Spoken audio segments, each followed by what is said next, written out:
Halo, selamat pagi saudara. Jumpa lagi bersama saya, Glenny Soktania. Sektor energi khususnya listrik di Indonesia terus menghadapi tantangan. Salah satunya transisi energi pasca pandemi. Bertepatan dengan Hari Listrik Nasional ke-78, lebih dari 200 pembicara akan terlibat dalam acara yang sudah mulai dilakukan sejak di KTT yang berfokus pada strategi. Hal ini diharapkan bisa menjadi salah satu upaya menyatukan komitmen antar pemangku kepentingan dalam mendukung transisi energi di Indonesia dan kawasan ASEAN. Lalu bagaimana komitmen Kementerian Energi dan Sumber Daya Mineral untuk menyeimbangkan proses transisi energi? Kompas Bisnis pagi ini sudah bersama dengan Sekretaris Jenderal Kementerian SDM, Bapak Dadan Kusdiana, yang bergabung melalui sambungan Zoom. Selamat pagi, Pak Dadan. Selamat pagi Mbak Glenny, selamat pagi semuanya.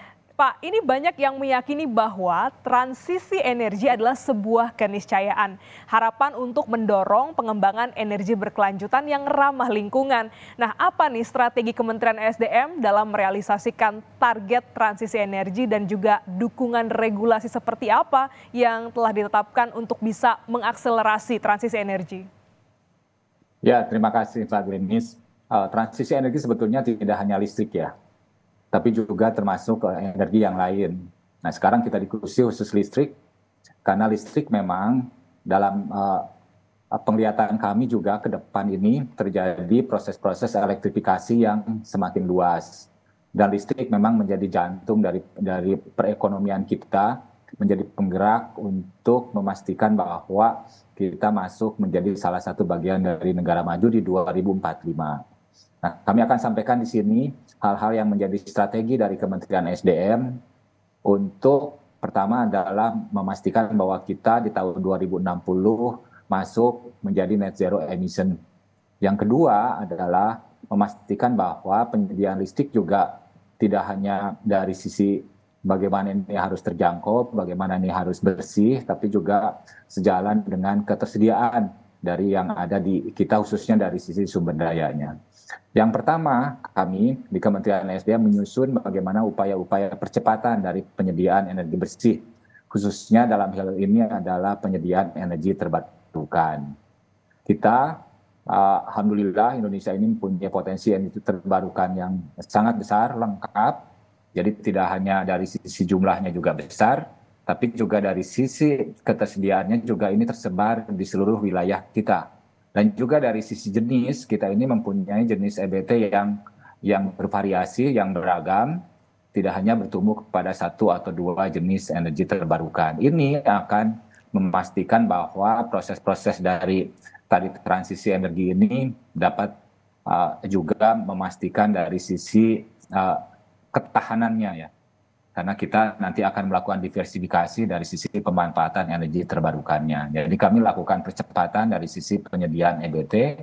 Sudah tersedia sekarang adalah RUKN yang sedang difinalisasi di Kementerian SDM, RUPTL yang dilakukan secara khusus misalkan untuk yang PLN dan juga untuk RUPT yang lain, pemegang WILUS, ini juga memastikan bahwa pemanfaatan energi terbarukannya juga menjadi prioritas. Yang kedua adalah tadi saya sampaikan bahwa kita ini mempunyai sumber daya EBT yang demikian besar dan tersebar. Dalam beberapa hal, sumber daya ini diperlukan untuk dilakukan evakuasi dari nanti listriknya itu ke tempat yang lain yang menjadi pusat bebannya. Sehingga kami melihat bahwa dari sisi pengembangan EBT ini tidak hanya bagaimana kita membangun pembangkit EBT-nya, tapi juga membangun infrastrukturnya, membangun sarana transmisinya. Pak Menteri SDM selalu menyampaikan bahwa kita akan mengembangkan yang disebut dengan Nusantara Green. Jadi kita akan menyambungkan minimal pulau-pulau besar di tanah air, sehingga nanti bisa sharing dari sisi pemanfaatan sumber dayanya, dan juga memastikan bahwa pusat-pusat beban dari pertumbuhan khususnya di industri ini bisa mendapatkan energi bersih. Jadi kita akan dorong hal tersebut dari sisi pembangunan infrastruktur. Yang berikutnya adalah mendorong elektrifikasi secara meluas. Misalkan yang sekarang didorong oleh pemerintah adalah pemanfaatan kendaraan listrik.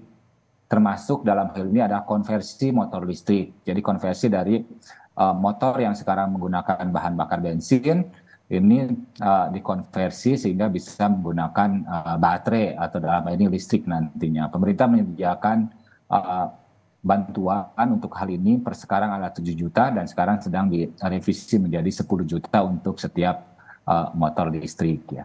Yang berikutnya adalah dari sisi elektrifikasi, misalkan kita juga mendorong untuk pemanfaatan peralatan rumah tangga ini dari yang menggunakan bahan bakar LPG misalkan ini menjadi listrik, misalkan dengan pemanfaatan kompor listrik induksi. Nah, hal tersebut juga tentunya nanti ada juga program-program yang lain, terobosan misalkan kami mendorong pemanfaatan PLTS atap. Jadi masyarakat juga bisa berkontribusi secara langsung, tidak hanya dari pemerintah, tidak hanya dari PLN, tidak hanya dari badan usaha, tapi juga masyarakat ini bisa berkontribusi secara langsung untuk mempercepat proses transisi energi ini.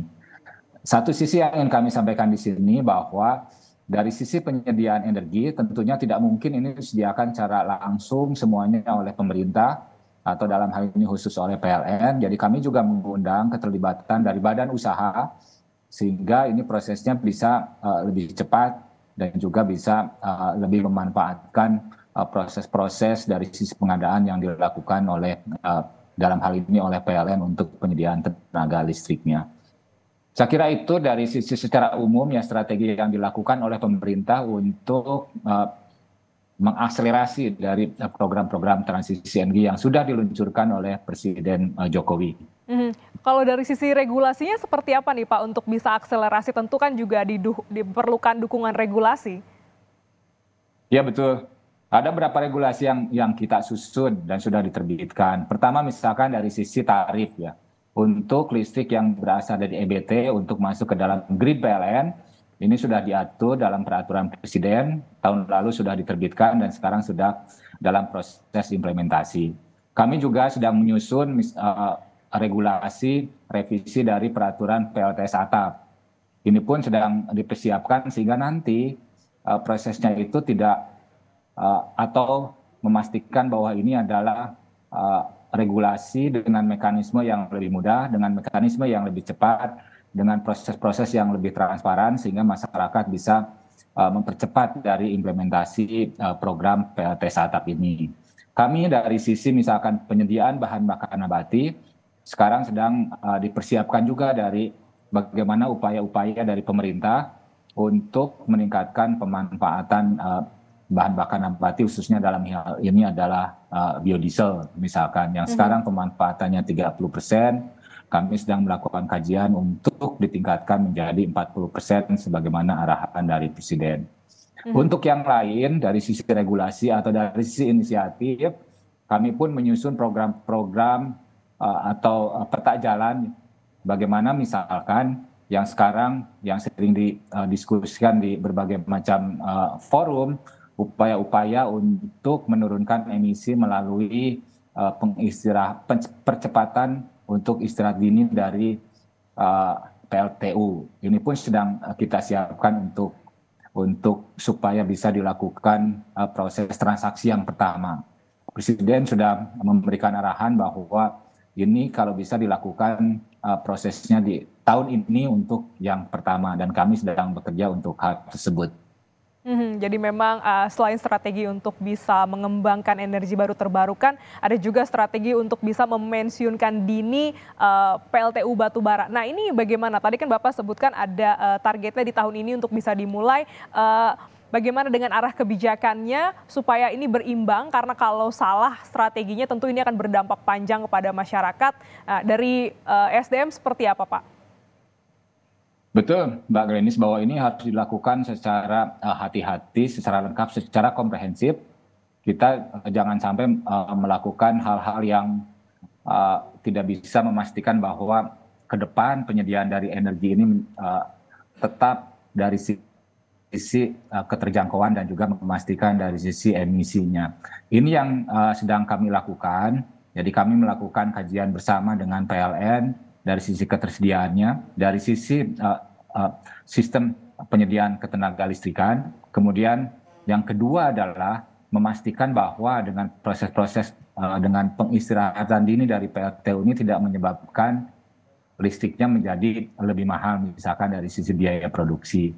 Kemudian yang berikutnya adalah masyarakat tetap mendapatkan listrik yang terjangkau. Jadi dua hal ini yang sedang kami lakukan untuk dikombinasikan, termasuk juga upaya-upaya pemanfaatan EBT yang tadi saya sampaikan di awal, sehingga proses-prosesnya ini bisa berjalan sekaligus dan juga berkelanjutan untuk sisi pelaksanaannya. Baik Pak, ini kan pertengahan November nanti, tepatnya 14 hingga 16 akan ada perhelatan besar di sektor ketenagalistrikan, yaitu Hari Ketenagalistrikan ke-78, Enlit Asia 2023. Nah, apa nih Pak harapannya untuk dilangsungkan forum yang mengundang entitas bisnis ketenagalistrikan di kawasan ASEAN untuk pengembangan transisi energi ke depannya? Baik, terima kasih Mbak Glenis. Saya kebetulan juga mengikuti pertemuan-pertemuan yang tingkat ASEAN ya di 2 bulan yang lalu, dan memang salah satu dari kesepakatan dari para menteri ASEAN dan juga dibawa ke summit bahwa kita harus meningkatkan konektivitas di ASEAN, minimal di ASEAN. Kita sebetulnya dari sisi konektivitas sudah terjadi untuk yang pipa gas kita kan sudah nyambung sampai Singapura. Kita pun sekarang sudah bekerja sama dengan Malaysia untuk sisi penyediaan listrik di wilayah Kalimantan. Dan kami juga sudah mempunyai kerjasama dengan Singapura, bagaimana misalkan untuk mendorong transisi energi di 2 negara ini dengan melakukan penyediaan tenaga listrik dari energi terbarukan. Kita pun sudah melihat bahwa konektivitas dari ASEAN, misalkan penyediaan listrik dari Singapura yang berasal dari Laos, dan kami melihat bahwa proses transisi energi ini tidak mungkin dilakukan oleh masing-masing negara, sehingga kerjasama antar negara ASEAN ini yang masing-masing tentunya mempunyai potensi dari energi terbarukan yang bervariasi, yang berbeda, juga dari sisi konsumsinya juga demikian, sehingga kerjasama ini merupakan salah satu terobosan yang sangat baik dilakukan oleh masyarakat ketenagalistrikan Indonesia.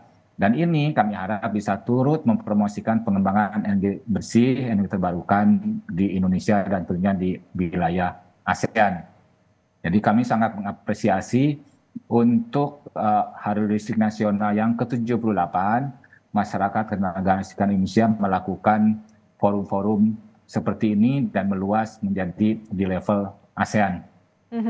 Baik, jadi memang ini diperlukan kerjasama untuk tidak hanya Indonesia, tapi juga negara-negara lain untuk terus mengembangkan energi baru terbarukan. Terima kasih Pak Dadan Kusdiana, Sekretaris Jenderal Kementerian SDM telah bergabung di Kompas Bisnis pada pagi hari ini. Sehat selalu Pak. Terima kasih Mbak Glenis, terima kasih.